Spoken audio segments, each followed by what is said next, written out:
Vamos a hablar con Lucrecia Arandas, integrante de la campaña nacional por el derecho al aborto legal, seguro y gratuito, en este caso de la seccional Rosario, con un comunicado duro también exponiendo esta situación. Lucrecia, ¿cómo te va? Gracias por atendernos.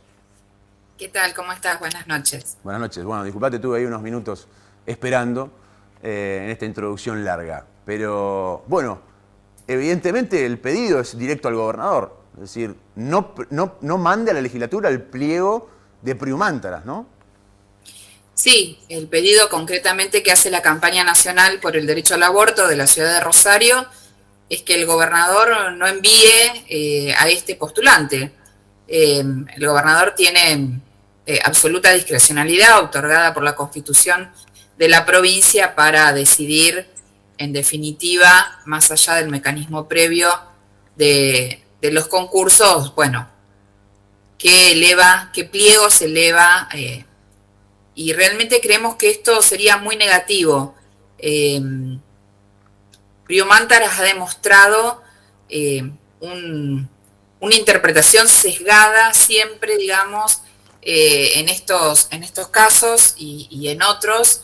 Ha demostrado una investigación, una mirada sesgada, una interpretación de las leyes que desconoce situaciones de abuso sexual y la voz de las víctimas. Ese caso que mencionabas al inicio de esa niña de 12 años violada por su tío, y lo que él interpreta, digamos, había incluso pruebas físicas, además del testimonio de la niña en cámara Gesell, y él confronta los dichos de la niña como si fuera una imputada, no como si fuera una persona traumatizada, una niña de 12 años absolutamente traumatizada. Claro, recuerdo que había también pruebas de ADN que se omitieron directamente. Claro, que no puede decir exactamente si el semen encontrado en el sillón o en la colcha de la cama, y no, digamos, y tomarse de esas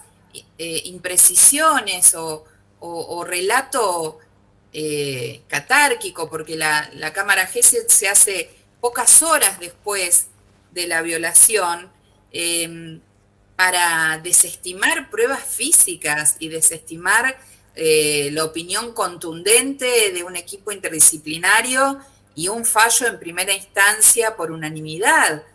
Realmente es una mirada sesgada, eso es lo que estamos planteando, es claramente una mirada sesgada en un sentido que justamente no es por donde hoy debe avanzar la justicia. A pocos días del 8 de marzo, de movilizaciones muy masivas en todo el país y en la provincia de Santa Fe, en Rosario y en la ciudad capital, en donde nuevamente, masivamente, ponemos de relieve el reclamo por un mejor acceso a la justicia, por la protección de mujeres, niñas y niños contra las distintas formas de violencia sexista, elegir a esta persona para dirigir la política criminal de la provincia, porque eso es el jefe, eso es un fiscal general, es quien dirige la política criminal que va a llevar adelante el Ministerio Público de la acusación. Tiene entre sus potestades destinar más personal o más recursos a una causa o a otra. Decidir si va a contratar un equipo interdisciplinario, si va a pagar un ADN o no, si va a profundizar una causa, una investigación o no. Entonces, tanto desde la campaña nacional por el derecho al aborto, como desde otras organizaciones, desde el Comité Lesbo Transfeminista, también en Rosario, leí esta tarde que se expresaron en el mismo sentido, en un sentido de preocupación. Creemos que no es una persona con un marcado sesgo de desconocimiento de las leyes protectoras de las infancias y de las mujeres y las diversidades frente a la violencia de género, la persona que hoy se necesita al frente del Ministerio Público de la acusación. Ustedes en su relevamiento también, citando estas tres causas, todas tienen que ver con situaciones de abuso, dos de ellas en las cuales participan mujeres.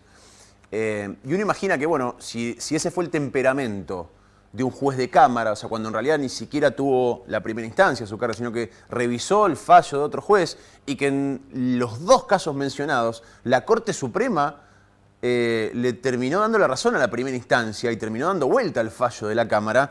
Dice, bueno, si ese fue el temperamento de un juez de Cámara, ¿cómo será el temperamento de esta misma persona si en vez de juzgar los elementos, además le toca investigar y ser la parte acusadora? Imagino que también, digo, porque el rol de los fiscales es ese, investigar y acusar. O sea, la parte acusadora es quien más cerca tiene que estar de las víctimas, de los familiares de víctimas de los delitos, ¿no? Así es, los fiscales son quienes nos representan a los ciudadanos y a las ciudadanas en la persecución del delito. Y hoy la ciudadanía está pidiendo que este tipo de delitos que en otro momento no importaban, los delitos de abuso sexual infantil, los delitos de violencia de género, se les dé la relevancia que tienen, porque estos delitos cobran víctimas todos los días. Y esto es lo que ha venido diciendo el movimiento de mujeres, esto es lo que se expresó en esa famosa jornada del Ni Una Menos. Todo eso sigue siendo así. Ese reclamo es el reclamo que venimos sosteniendo. No son delitos menores, son delitos que ocurren en la cotidianeidad de los hogares y que perfilan también qué tipo de sociedad construimos.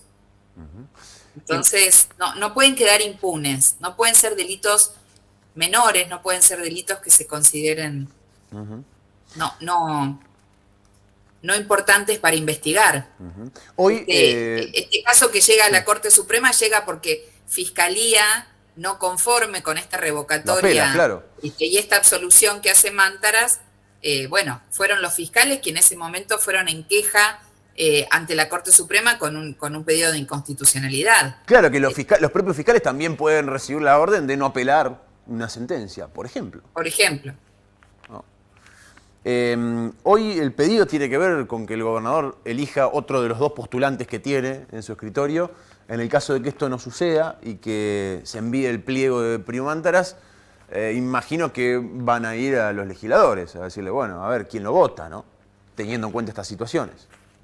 Sí, claro, sí. En el pedido y en la carta abierta que hemos hecho pública, le pedimos al gobernador que no envíe este pliego y en caso de enviarlo, le pedimos a los legisladores que no lo aprueben. No tenemos ninguna opinión ni queremos, digamos, escuchaba la introducción que hacías, esto no significa que la campaña tome absolutamente ningún posicionamiento respecto a los otros postulantes, respecto a la posibilidad de un nuevo concurso, de otros postulantes, de postulantes que están excluidos. Como campaña no nos compete, digamos, tener un posicionamiento sobre el resto de las cuestiones. Uno de los filtros que establece el propio mecanismo es que el gobernador pueda tener en cuenta diversas cuestiones para elegir uno. Porque por más que en este caso llega uno con un mejor puntaje que el otro y llega un orden de mérito del 1 al 3, la posibilidad es que mande cualquiera. Digamos, el filtro del Ejecutivo está a discreción del gobernador en este caso. Después hay que ver cuál es la discrecionalidad o cuál es la vara que utiliza el Ejecutivo o un gobernador en este caso para elegir uno sobre otro. Pero por lo menos es marcar esta situación. Digamos, hoy está la decisión en manos del gobernador Perotti. Sí, claramente hoy esta es su decisión.